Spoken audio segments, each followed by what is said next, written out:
Hey and welcome back. Today's video is going to be the GoPro Hero 11 underwater settings that I recommend. I just got my hands on the Hero 11, so I'll do a proper underwater review in maybe a month or two's time once I have lots more footage and some tests.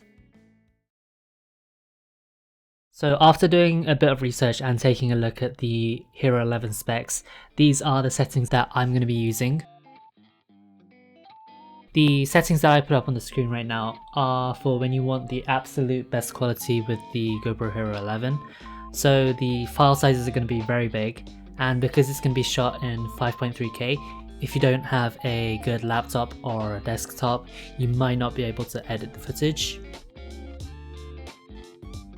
The next set of settings that I have up on the screen right now is a little better rounded than the previous set of settings, so the quality isn't going to be as good, but the file sizes should be a little bit smaller, and I think most laptops will be able to edit this kind of footage.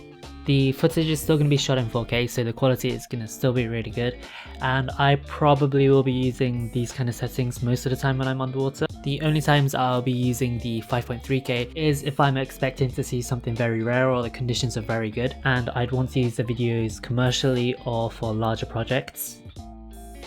Next, if I want to get super slow motion footage, I would change it to maybe 4K 120 frames instead of 4K 60 frames. However, 60 frames is actually enough for most slow motion situations, so only use 120 frames if you really need to slow things down. Now, these last set of settings I recommend if you want to save the battery and memory space on your GoPro, or if you don't have a laptop that is good enough to edit the 4K footage. The footage is still going to be in 1080, so it's going to be in HD, which should be enough for most uses of video. Most YouTube videos are still shot and edited into HD, so the quality isn't going to be a massive drop off compared to the previous settings, but there will still be some noticeable differences, especially if you're cropping your videos. I would definitely want the 4K footage. And I think that is going to be about it for this video. These were the settings that I plan to use for the Hero 11 Black when I take it underwater, and I'll be doing a more in-depth underwater review for the Hero 11 in the close future. Thank you so much for watching, and as always I will see you in the next video.